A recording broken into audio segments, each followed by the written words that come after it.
ও যদি আমাকে আবেগের বশীভূত হয়ে কিছু বলেছে, আমি এক ফোঁটা মাইন্ড করিনি। ফেসবুক তার ব্যক্তিগত, সে ফেসবুকে দিতে পারে, নাও দিতে পারে, তার কোনো অধিকার আছে। আর আমি তার এই ছোট ভাই নায়কের উপর আমার কোনো অভিমান, রাগ নেই। প্রথম কথা হচ্ছে যে যিনি প্রশ্ন করেছেন, আমি ছোট, উনি আমার ছোট, উনি আমার ছোট ভাই সমতুল্য। উনি করেছেন আবেগের আমার প্রতি অনেক শ্রদ্ধা, সম্মান ছিল।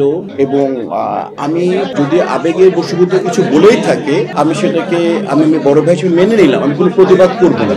বাংলাদেশে আমার 30-40 বছর অভিজ্ঞতা। আমরা সাধারণত ছবিতে যখন চুক্তি হই তখন ছবিতে অভিনয় করার জন্য, তবে সেই ছবির ফেসবুকে পোস্ট করা স্বাভাবিক, করা উচিত আমি ব্যক্তিগতভাবে মনে করি।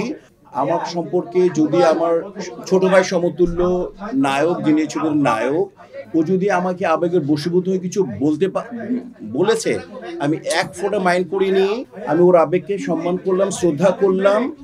এবং আপনাদের মাধ্যমে জানাতে চাই, আমি ওই সময় খুবই অসুস্থ ছিলাম এবং ওই সময় আমি মারাত্মক অসুস্থ ছিলাম, যার জন্য আমি ছবি ছেড়ে দিয়েছি। বিদায় দুটো ছবি ছেড়ে দিয়েছি, আমি ছবি করিনি আগে।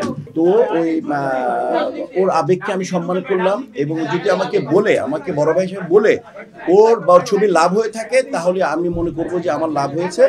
বাট ও যাই বলেছে, ওকে আমি শ্রদ্ধা করলাম, সম্মান করলাম। এবং আমি মনে করি যে যে কোনো শিল্পী যদি কাজ করে, সে যদি মনে করে, ফেসবুক তার ব্যক্তিগত, সে ফেসবুকে দিতে পারে, নাও দিতে পারে, তার কোনো অধিকার আছে। কারণ ফেসবুক চালায় আমাদের অ্যাডমিন আছে, আমাদের লোকজন আছে।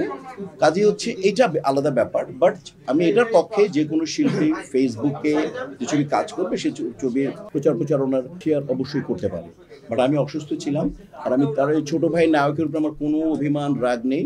ওর আমি ভবিষ্যৎ কামনা করি, আল্লাহ তাকে সামনে আরো ছবি করার তৌফিক দান করুক, সে এগিয়ে যায়।